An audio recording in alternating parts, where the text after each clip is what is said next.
Hi everyone, I am Sanya and I have lived in Delhi for 23 years. I have braved the streets of East Delhi, which are often filled with the stench of the landfill, and have survived the heat strokes in summer and the smog in winters. Millions like me are living in the city, building on their dreams. But a question that should be keeping us up at night is how long can this city support the millions? As talks about the climate action plan and net zero commitments for Delhi come up, it is increasingly important to see how we are working on these issues. So let's do this by looking where the money and the effort is going right. Through this video, I want to talk about the age old problem of air pollution in Delhi and the quite recent smoke towers that are now gaining infamy for their low effectiveness. Now, as per the Air Quality Index data for Delhi, the AQI rating fluctuates between very unhealthy and hazardous for Delhi on any ordinary day. Delhi is counted within the top three cities with the most polluted air globally. So everyone recognizes the gravity of the situation in the city. And let me jump to introducing a smog tower. Now, the tower is intended to be a giant air purifier installed in the open. It's equipped with thousands of filters and is designed to capture pollution particles and improve air quality in the area.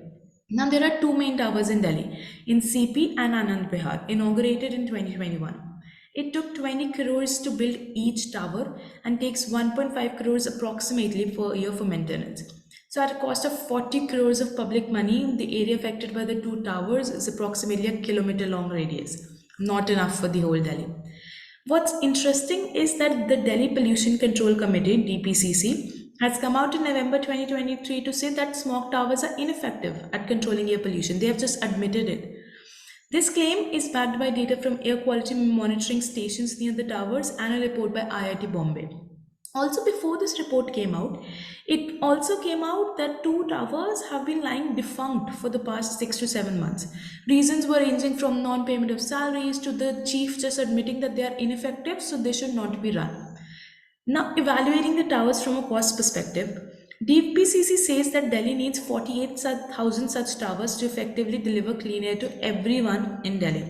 Now, this comes at a total cost of 11 lakh crores. Isn't this more zeros than what might be actually needed to solve the problem?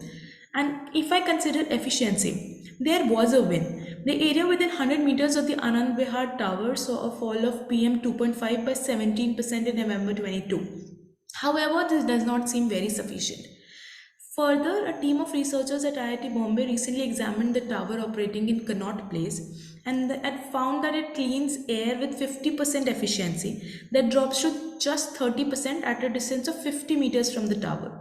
Now, the researchers also discovered that the structure holding filters in place was not tightly sealed, allowing polluted air to bypass them. So, even when the towers were being constructed, a lot of organizations such as Care for Air and the Council on Energy, Environment and Water came out strongly to protest this tower, saying that they are not an effective solution and that money should be used for better solutions.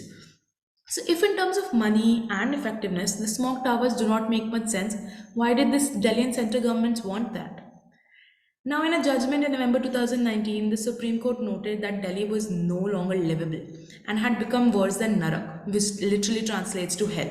The court came out and said that the issue was overly politicized, with the Delhi government and centre not cooperating in solving the issue. Now, this is interesting because pollution is essentially a governance problem, but it has come to judicial awards and directives to enable action in the city. And shouldn't this be a cause for alarm?